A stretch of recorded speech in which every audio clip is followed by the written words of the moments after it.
Leaving the story and screenplay aside, for spoiler reasons, action episodes and music are the major heroes.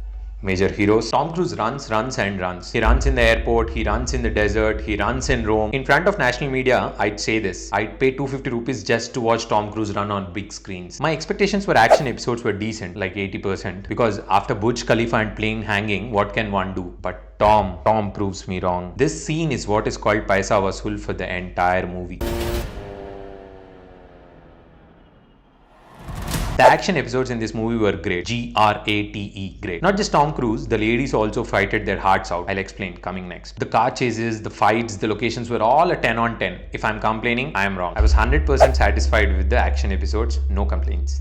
And oh, the music. Would you believe if I said the music was composed in 1967? Yes. Mission Impossible theme was composed in 1967.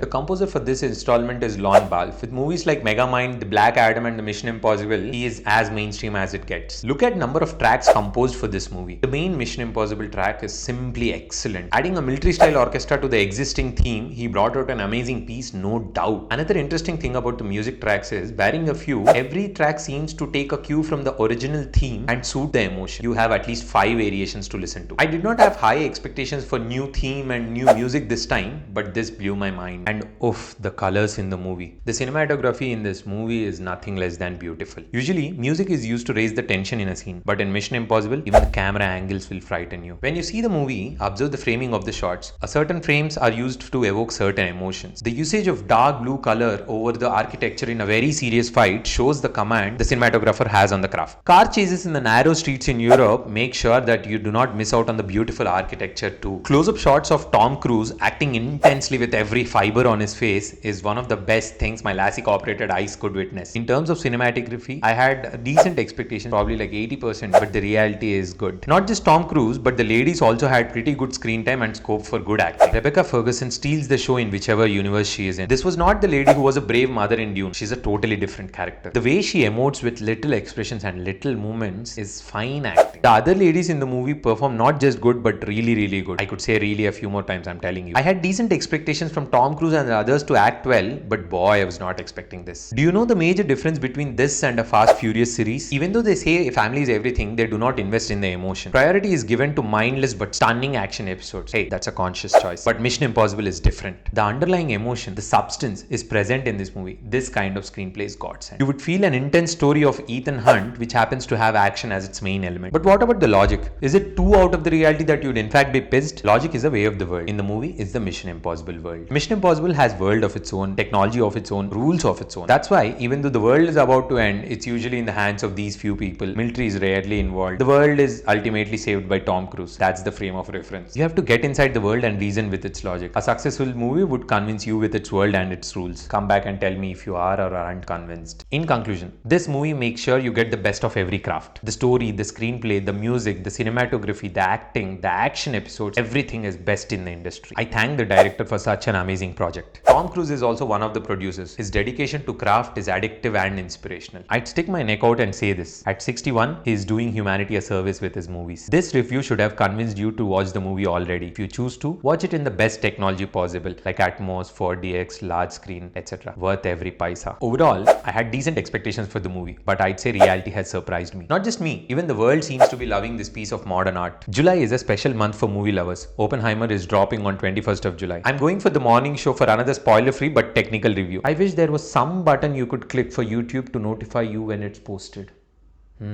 Let's get to the negatives of the movie.